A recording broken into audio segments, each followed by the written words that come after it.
Hello and welcome to another episode of Off the Ruck with me, John Ferguson, and today I am joined by a very, very special guest, someone who I've grown up watching in the Super Rugby Pacific. He's travelled all over the world to play his rugby. Mr. Sam Wykes, former Western Force player. You've also played for the Sunwolves, and then you've also now been a great part of Australia Pacifica Rugby, and you're also here at the ABC doing some work with the Pacific Show as well. So thank you so much for coming on, Sam. No, I appreciate you having me, man. I know we've been trying to get this sorted and we got there in the end. Oh, mate, it's been a hectic time for yourself. It's been a busy time in rugby and particularly for First Nations at Pacifica Rugby with this first invitational side taking to the stage only a couple of nights ago. That's when we're recording this interview on a Thursday. And I just want to get your first take on, first of all, the energy for those who weren't in the crowd. What was it like being there for this historic occasion? Yeah, firstly, I think it was such a great concept. At the start of it, when it first came together, I was thinking interested to see how this would come about. You know, bring in Samoa, Tonga, Fiji, First Nations people, Cook Islanders, Māoris all together and play under the one banner, because although it's a lot of common ground there, there's a lot of differences within each other's cultures, but the leaders of Tota Kefu and Skope Kepu, Tana Umanga, Glenn Ella, they did a fantastic job at leading that and driving that, and that game, it was so special. And I guess after the first 10 minutes, you probably thought, oh, this is going to be a tough one, but you could tell the mentality of the players, what it was about. It was about being physical and going through that front door. And I think once that started to happen more and more, and the First Nations Pacifica team didn't go away and it became close, it started to get more of a buzz in the crowd. And that's something that I think that has spoken very loudly and very clearly about this invitational side, is that there is bigger things connecting them and more connection than perhaps there was for the AUNZ side. Even though they had about the same time to prepare, there was something more tangible and cohesive to be able to bind them together, to be able to get them together playing for each other, but also to a very similar game plan and implement it well with the connection of culture, heritage, and being able to be proud of representing the people and your families. Do you think that maybe gives this concept a little bit more, some stronger legs moving into the future? Because there are some people talking about potentially this replacing, or not replacing, but being Australia's version of a Maori All Black side in the future. Do you feel like it has a bigger gravitas to it than perhaps the AUNZ?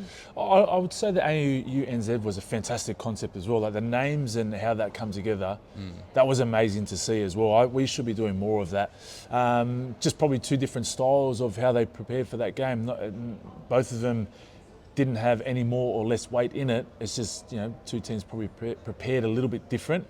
And I think having Totai and Tana and those type of guys helping prepare these players, they probably use culture a little bit more, but they also use the strengths of, understanding what the capabilities of First Nations and Pacifica players have, which is a lot of brute force, but flair as well. And it looks like they just kept things simple. Those guys understand what it takes to prepare a team in a short amount of time. So, sort of like a Barbarians week, we see Barbars upset teams like South Africa, come close to beating the New Zealand teams all the time because it's unorthodox. You don't know what to expect. So they use that throughout their preparation, on top of the emotional connection with their culture.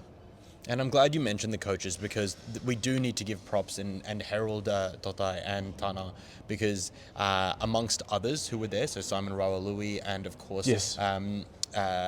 there were other First Nations leaders in there as well, very, very, very famous ones. It was obviously a great coaching effort from someone like Totai, who has not been yet a Super Rugby Pacific coach. And I think as an Australian, knowing his history in the game, and then obviously his great coaching career with Tonga at the national level, I think it'd be awesome to see someone like him, after such a good performance at the weekend, to be able to bring a side together and to be able to implement a basic game plan, but one that you're expected to bring in a basic game plan in such a short amount of time. It's only a week, so I'm glad that you bring him up.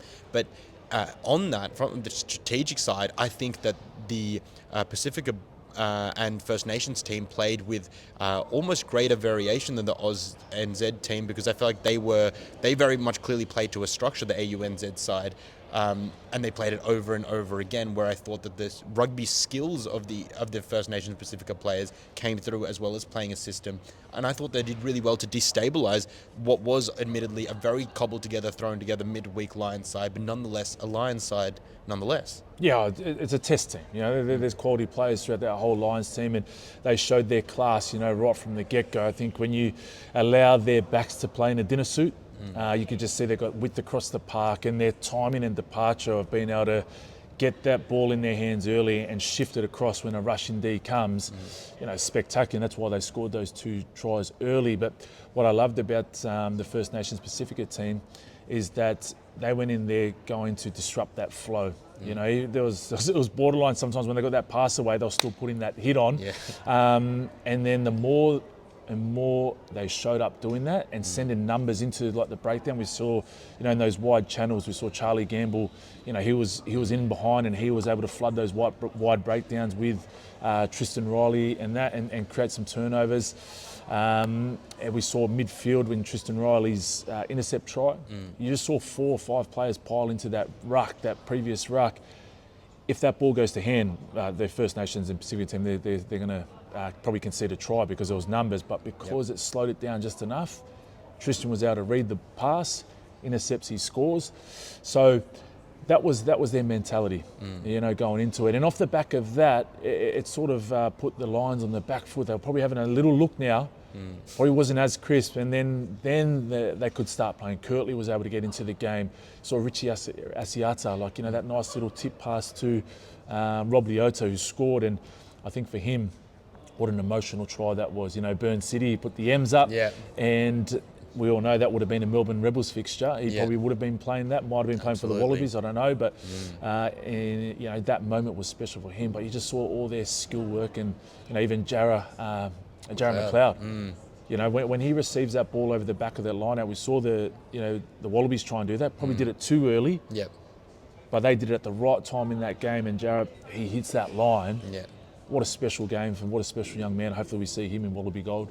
Oh, absolutely. I think no doubt seeing him playing at men's level after seeing him play at under 20s level, you're not really able to compare size until you get them up next to each other. And I tell you what, he looks like a big boy. I reckon he'll be a great 13 in the future. Absolutely. There's you get reassured as an Australian rugby fan that you see young talent come through that has a bit of size in it, because the Wallabies backline in recent times have been a little bit undersized, so that it's really important to be able to get that kind of know that we have some punch in the midfield where we really matter, and that's where the game's at right now. It used to be ball playing centres, now it's very much about the big members. And I actually got goosebumps when you mentioned that moment when RUGBYPASS scored the try and chucked the M up for Burn City, for Melbourne, and being a Melbourne boy born and raised. That also takes us to another Melbourne boy who's very proud of his heritage there in Melbourne, Rob Valentini. We're hoping to see him, obviously Fijian heritage, we're hoping to see him for the Wallabies, but that's where we're going to take the chat now briefly. I think there are a number of players in this side. Obviously, Filipa Dangunu and Tanya Latupa were sent back from the Wallabies squad to be able to play in this fixture. There are peripheral players like Darcy Swain, Lukhan Salakaia-Loto. Let's go with Lukhan first. You were a lock at the Western Force. Everyone remembers the kind of physicality that you brought to the game. What do you like from Lukhan Salakaia-Loto? Because he's now played them 3 times. He said that he wants to play them a 4th. What did you like in his game? Did you say I was physical? Yeah. No, mate, I think you're watching the wrong bloke, mate. That wasn't my game. The hair was moving, brother. Yeah, the hair was moving. Rocked, and then so I was like, oh man, that hurt. But look, I think Lukhan, it's probably the best I've ever seen him play. Honestly, like hands down, he was a leader in every single game that he's played against the Lions. And if that statement doesn't tell you enough about how much it means to him to want to put that gold jersey on and take it to the Lions, then I'm not here, because he's telling you, he's telling Joe Schmidt, he's telling the forwards coaches, he's telling the Australian public that put me in because I've already done it 3 times, I'll do it a 4th. Like, I love that comment that he made to, you know, Hoops when he was asked that, and we need that. We need that. At the end of the day, the Wallabies got bullied in the forward pack. We saw that first carry straight off the kickoff when Slips takes it, like he gets whacked, and then they concede 3 points off the back of it. And so, you know, you want you want that. You want those characters in your team. You want those personalities in the team. You want that size in the team, because prior to the game, you want the other team talking about, hey, we need to make sure that we get on top of, Lukhan. You know, when I was coming through and I playing against, some of the South Africans, or even against the Tars, and you're going, all right, there's Tatafu Polota now, there's Wycliffe Palu, there's Jacques Potkira, there's Will Skelton. So like you know what you're up against, because if you're not up, you're going to get mauled. So I think having guys like him in there will just send that statement, and Rob's going to provide that. Will Skelton will provide that. So hopefully that's going to be enough to be able to set the platform to be able to unleash those two power centers you're talking about. Hopefully Joey Swali, wherever he plays, but it just gets those type of players into the game. No, absolutely. When someone brings the power like Lukhan does, this physicality, the leadership, we saw him speaking along with Kurtley Beale in the circle ahead of the game. His locking partner, Darcy Swain, offered a lot around the technical parts of the game, line-out calling, mauling, being able to swim through, being able to really breach those seams. Obviously, he's someone who's been in and around the Wallabies, hasn't been in there for a while, but what do you see that he adds? Because I think what we saw in the Lions game, Test 1, there was a clear lack of experience, which is no fault of the players that were in there, Nick Frost and Jeremy Williams, but sometimes you just need a line-out general to be able to really take a game by the scruff of the neck, and I think Darcy Swain is someone who does that very well. I think when you look at how the Western Force went around line-out time, they're the best in the competition. So that combination with Jezza and Darcy, it obviously works so well. Part of Darcy's game is that probably some of those penalties he does give away. So he's just got to find that balance and making sure that, he doesn't go that extra bit and put his team under pressure through, a couple of penalties. But at the same time, you don't want him to lose that edge.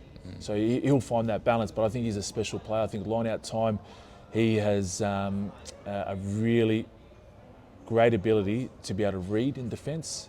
You just see how he sets up at the back, he sets up square, he's got his peripherals, he's watching the hooker, that's exactly what you need. And, if you can start stealing some of the Lions' possession away, some of their clean ball through line-out, like you put someone like him in. But, when everyone's fit, there's competition there, and that's what you want. You've got Darcy, Will, Jezza, Frost, and you can even chuck Seru Uru in the mix. Like he was fantastic in that game very as well. Physical. Very physical. So, and he can play both. And it'll be interesting to see what combination they go with. But there's plenty of depth and talent there.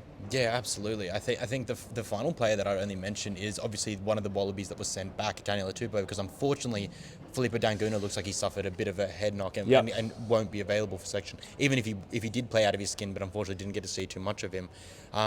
Daniel Atupo looked full of running, full of energy, and probably the most active I've seen him on a rugby pitch for the last 12 months, if not longer. Yeah, you saw there was one time there I think he got done for being offside, but he was in that 3-point stance, ready to get off the line and make a hit. Then he goes and makes a double effort to try and get a charge down. He's 135, 40 kilos, and he was moving like that. So that just goes to show it's not a fitness thing with him. It's not anything. For him, it's like getting the right people around him. And I feel like that's the missing link with the Wallabies, because it's not so much about X's and O's, it's about connection. That's the biggest thing in today's day and age. It's not so much how much you know, it's how much you care. Okay, so if you think of what Dode Kefu and Tana Sekope Kepu, what they would have done for him in the short, because he came late to that First Nations Pasifika team. So if you have some of those type of guys in that environment to help with that connection piece, to understand, okay, Joe Schmidt and those type of guys working together to get the best out of individual players, I've got no doubt he's doing that week in, week out for the Wallabies and for his Super Rugby franchise. But it's just a matter of getting the right people around him, because it's a lot, man. Like he's come straight from the village.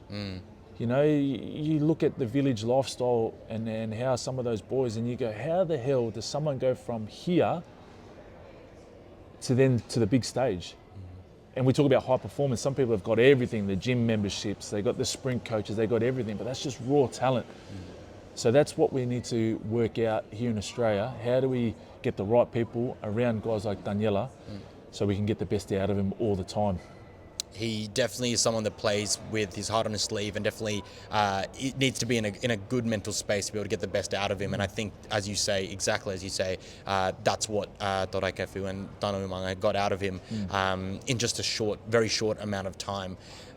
Finally, was the physical edge, the aggression, the ability to be able to be fast in defense. Obviously, the Wallabies can't change the defensive structures in 1 week. You can't undo 12 months of training in 1 week. But is that physical edge what was missing, and can that rattle the test side that we will see go up against it at the MCG this weekend? I know you said you probably can't change the defensive system, but at the same time, there's not much to change in a sense of your intent to want to get off the line, make those tackles. Mate, the British and Irish Lions, their attack is phenomenal.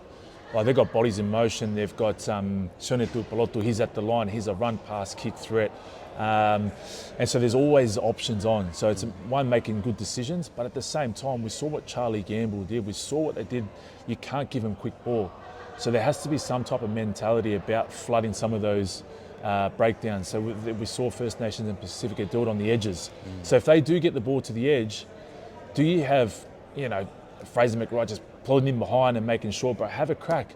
Just start having a crack and trying to slow their ball up, because that allows you to get even space in. That allows you to come off the line square and make better choices, because you've got time. You can't do that if your hip's always facing the sideline and you're always chasing your tail. So that's an easy fix. Making good decisions. Okay, right, we're going to slow their breakdown down as much as possible, so we can get our alignment a lot better.